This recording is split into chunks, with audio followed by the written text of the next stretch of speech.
Another division matchup as Wareham travels to Cotuit. Colton Hawk from Stanford goes for the Kettleers. Ethan Small on the hill for the Gatemen. Hawk started off strong, top two. Colton Shaver from BYU at the plate. He goes down swinging. Next batter, Gavin Sheets. He's also a swinger.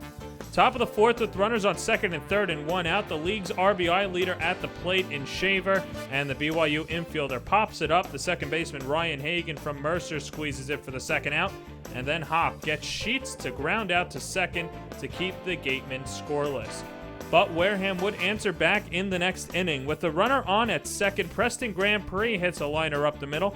Robbie Metz comes around to score. He beats out Jack Klein's throw from center, and Wareham is up 1-0. Bottom five with runners on the corners and two outs. Cal Stevenson hits a one-hopper to short. Grand Prix giveth and Grand Prix taketh away. He boots the potential inning-ending ground ball. Quinn Brody scores, and we're tied at 1.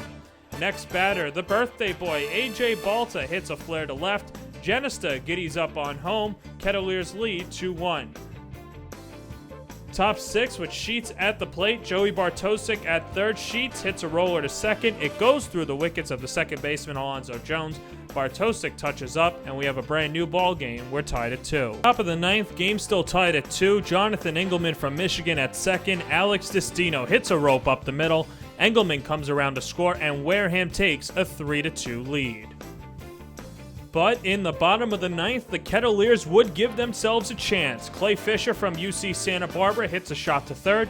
Shaver has trouble with it, then airmails the throw. Fisher puts on his PF Flyers and darts into second. The next batter, Quinn Brody from Stanford, socks a liner to right. Fisher scores. We're tied at 3. Jack Klein would be the next hitter, and the pitcher, Ryan Wilson from Pepperdine, throws a wild pitch. Brody goes to second with one out. Klein would strike out, and after another pass ball, Brody is now 90 feet away with two outs, and Grayston Genista at the plate, but the Wichita State Shocker would pop out to end the inning. After a discussion between the umpires after the ninth, they decide that they'll play one more inning. They inform Roberts and Weinstein. And the top of the 10th, Shaver at second, Cole Freeman at third, and Sheets at the plate, and Josh Robertson gets him looking to send this one into the bottom of the 10th. Bottom 10, a bit of controversy. Devon Bradford at first, and Wilson apparently balks. That seems to be the call at least, but then the umpires overturn it. Bradford would have to go back to first, but it wouldn't matter anyway. Jason DeLay would strike out, and that would result in Cotuit's first tie of the season, 3-3. Well, I mean, I'm a believer at the college level. Every left ought to hit left, right ought to hit right. I don't think there's anybody that dominant, so I'm really pleased, and he had another clutch hit tonight. And but as I told the team afterwards, you know, that ball game was all poor defense was what that ball game was. Great pitching and poor defense.